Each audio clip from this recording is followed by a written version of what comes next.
Hello out there.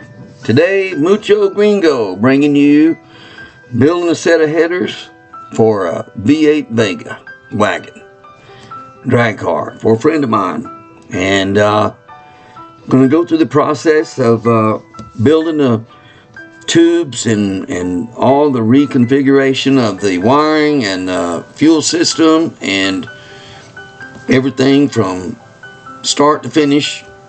I did have a slot section in the very beginning of when I was putting the tubes together that the clips I had recorded are, I don't know, they got deleted somehow or another. I was trying to delete one of them and I deleted 6 of them. Have to forgive me for that. I will show you what they look like once I had them pieced together before I set them out for welding. So, without further ado, let's get going. Muchos gracias. Alrighty, here we have a picture of the driver's side headers. I had them all pieced together, tacked up. That's pretty much it. You can see I had to go around the steering column and underneath that tube, and I want them to exit below. There's a plate at the bottom there on the lower side, and then on the driver's passenger side you can see the headers going underneath the frame. I also had to move the electrical and the fuel system around to clear the collector. Working on that. This is again just the pieces tacked up, and then we're going to move into the pieces, everything tacked up, and a top view to kind of show you how the collectors line up with each other on each side. And then this is the only piece I had left over of the tubing from all the parts. I did have to, because I needed 16 90-degree pieces. I used all up the new pieces, and I had to cut up some headers that were still in good shape and use some of those as well. Alright, so today we're going to run the fuel line, which I have up here, to reroute it around the headers. I've got to move it to come up through here. I'm going to reattach this plate that was on there before for the regulator. I'm going to put it right back here. I cut that off originally thinking I was going over the top with the headers, but ended up going underneath, so I'm going to put this back on because he's already got it plumbed over here to it anyway. So that's the plan. I've also rerun the wiring.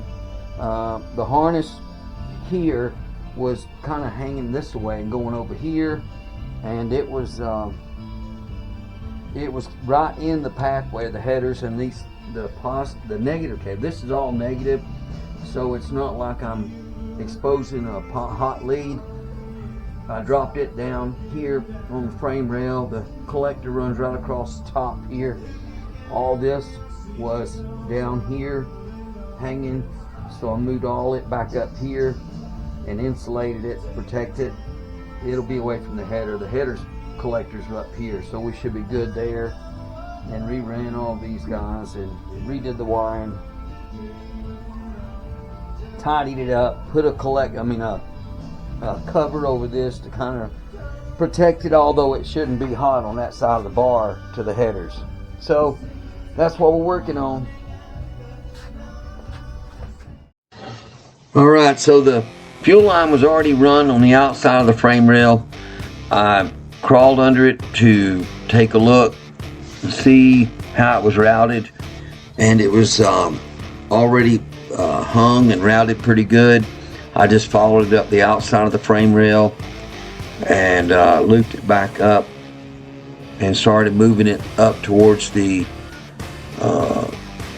up onto the bar, and just followed it up on the bar, and I'm going to mount another plate for the regulator on that bar to run over to the carburetor. Now I'm going to make the little brackets to hold the fuel line against the rail. Got to mount those, run those on the frame rail, and then I'm going to put a couple on the bar itself, and try not to use the zip ties as much I just think it had a nicer look. I know it's a race car, but still trying to make it look secure and presentable.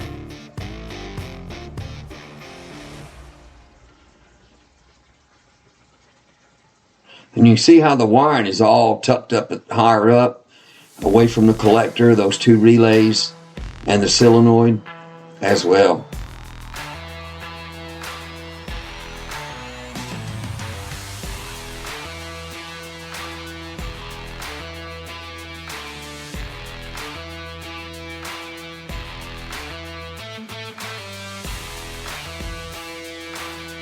Now we've got all the little hangers mounted. I'm going to take that paint off that bar, and I made a new plate for the regulator to attach to. You see I'm trial fitting it there, making sure the hoses are going to be lined up appropriately. I just want you to see the size of the exhaust ports on these heads. The bottom gasket's what came off of it, and them heads were heavily worked. You can see how much bigger than those new gaskets. I didn't even use them. I used the old ones and put some red Permatex on there. There you can see the heads. Woo-wee, look at them holes. The exhaust ports are almost up against the flange bolts. Them some big heads. They ought to make pretty good power. Hopefully them heads are going to be responding to them headers. Alrighty, we got the headers all back, painted up, ready to put on there. Checking them gaskets, gonna match them up and try to figure out which way will be best to go up against the head and up against the collector. I mean, up against the header flange. Had to slide them things up in there. It was a trick, but it wasn't too bad. They go up in there. You can actually get both them headers underneath the bars with the motor in it, which I was really concerned about. And I'm going to use red Permatex, like I said earlier, on the gaskets themselves. Give them a little extra support.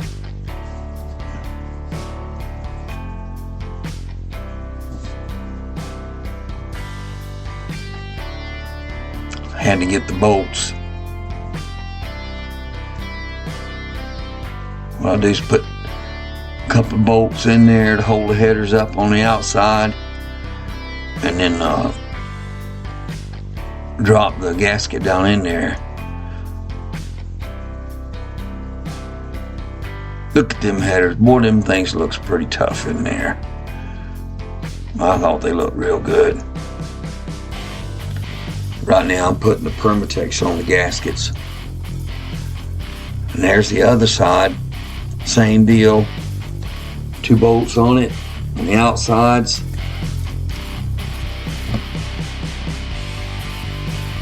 I think I was showing you the gasket there for a second. Now I'm just tightening them up. Alright, here's the finished product. Bolted in, tightened up, painted. Looking slick willy, buddy. I'm here to tell you. That's the other side.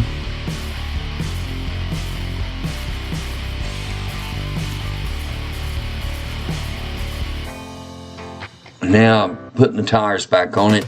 I had to send the tires out. They put some tubes in there and rebalanced them.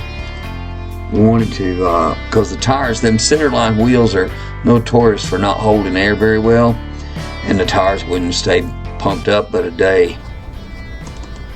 Today I'm putting the header collectors holes where they're going to exit through the side of the fenders. Today I have, this is the lower portion of the fender. On each side there's one. This is the driver's side and the other one is the passenger side. I have made cardboard templates like this you see here of these skins, and I'm going to attach them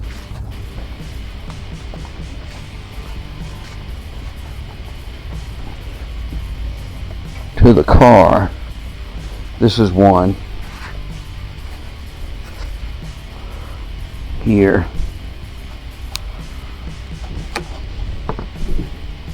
and then This is the other one that I've already started working on, and I just cut a hole in it, and I'm moving the hole around to try to match it up.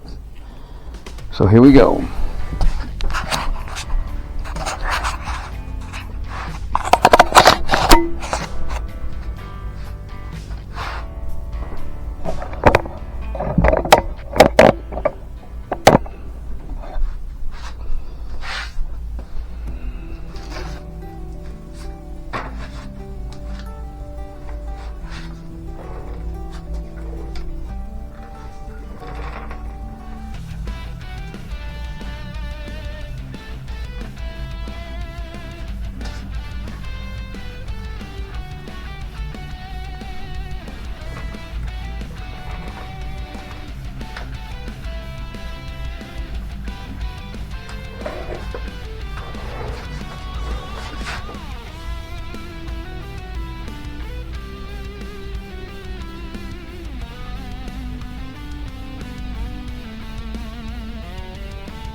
So anyway, I made a mark of how much I needed to move this, and I'm getting close, so I'm not going to be taping this one back on. What I originally did was cut that circle out and taped it back on the opposite side to make the hole the same. And this one, I marked it. I'm just going to cut this out because I need a little bit more space than just the collector, and I have a ring to go on the outside of that.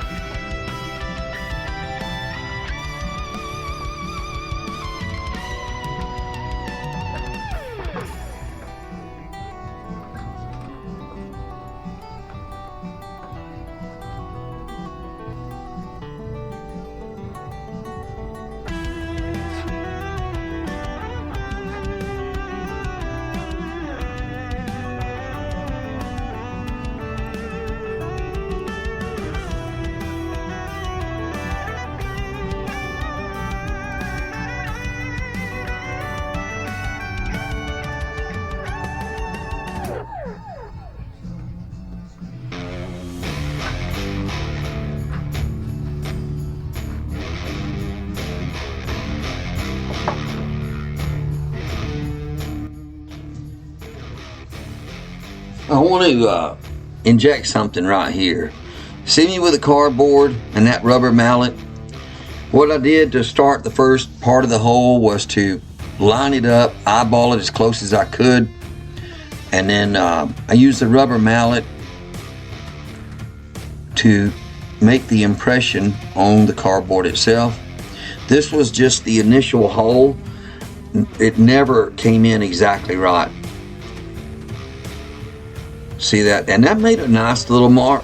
The mallet worked real well to make the lines I needed. And then I'd go back and cut that hole out, and that would be my initial hole. And then you put it on the collector, and then if you need to move forward or backward, you can cut a section out of the hole and tape that in on the opposite side, and then it effectively moves the hole over, up, back, wherever you need to go with it.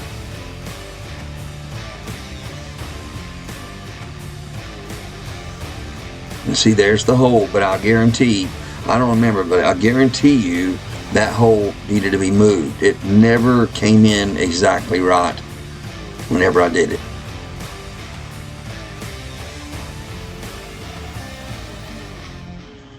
See, I'm lining it up with that bottom line on the door. That's where the cutoff was on the metal was made along that body line. And I was trying to track it as close as I could. And I see, making the mark, gonna move all that around, cut the hole, move it over a half an inch or more, or up a half an inch or more, and then cut that piece, slide around to the back opposite side of the hole, tape it back on there, and you just move the hole a half an inch. Same diameter, you just moved it from one place to the other. And also, it's a lot easier to do all this with cardboard before you start cutting on the fenders themselves. This was metal, but it could have been easily fiberglass or some other expensive painted surface that you didn't want to mess up. Here's the finished cardboard there and on the other side, and I'm getting ready to convert this over to metal. One more little look to make sure.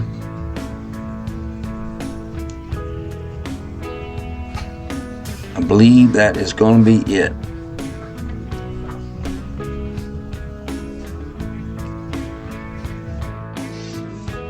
Alrighty, and now cut the hole in the fender.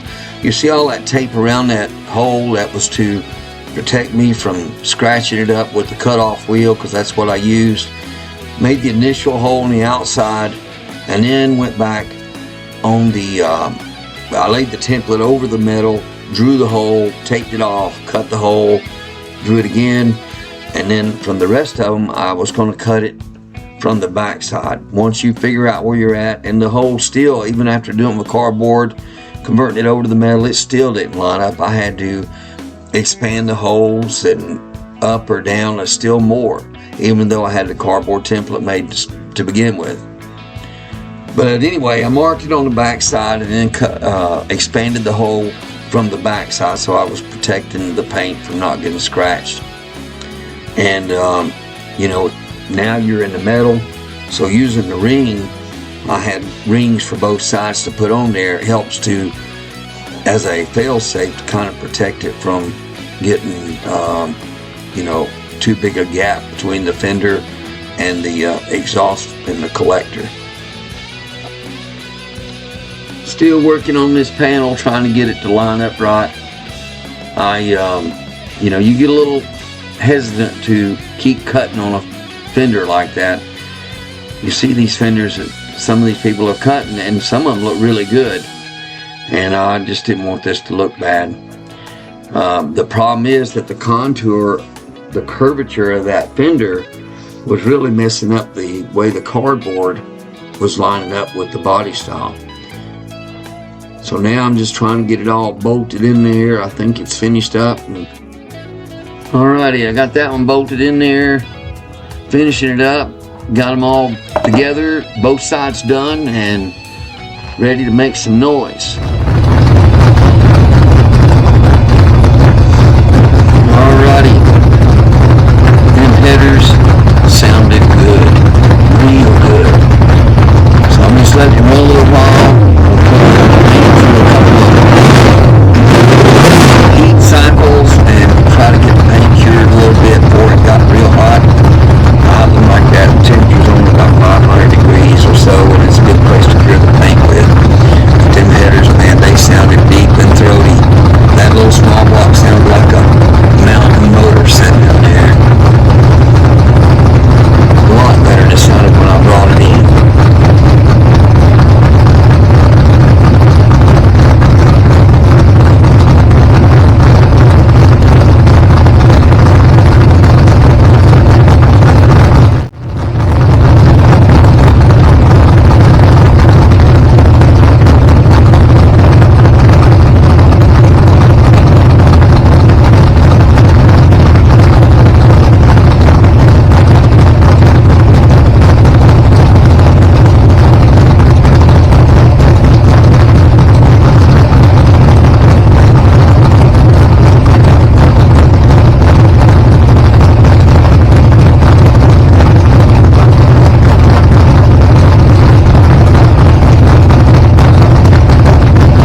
Alrighty, so now we got to put the evacuation tubes in the collectors. They pull the vapors off the valve cover breathers back down into the exhaust. I had to drill holes in the collectors and then open them up, and I made the tubes out of 3/4 inch pipe.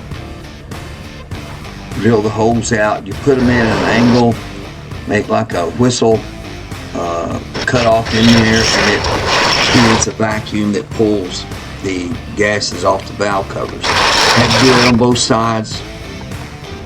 There you go, but that's going to be down in there a lot farther than that's going to stick, not going to stick out like that.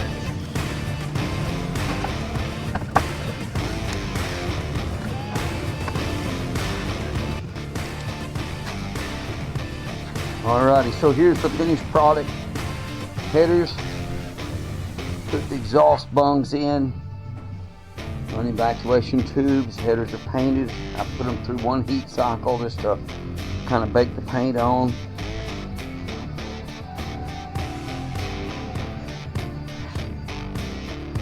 I'm gonna fire it up here for the, I hope the last time. Should be done now.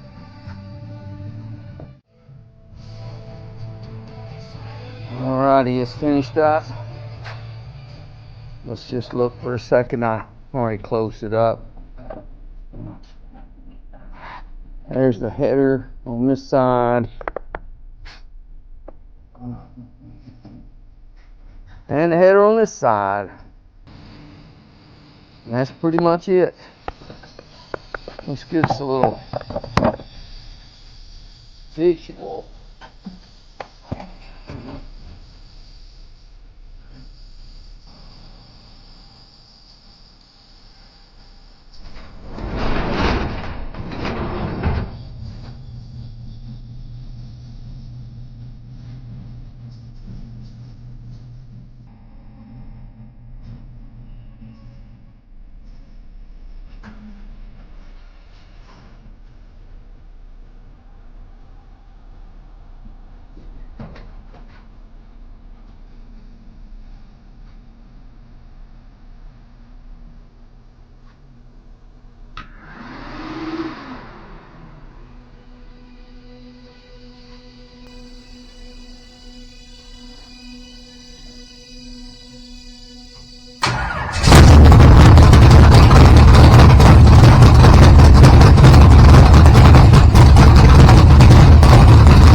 Another day in the life and times of Mucho Gringo today. The headers turned out pretty good. They sounded real good to me. Nothing like a little noise. Neighbor haters. But anyway, it's done. It's gone. We go back to the Jeep. Just wanted you to see that video. Please remember to like, share, and subscribe. Let me know what you think. Your input is good. I try to respond to all the comments. Thanks. See ya. Bye.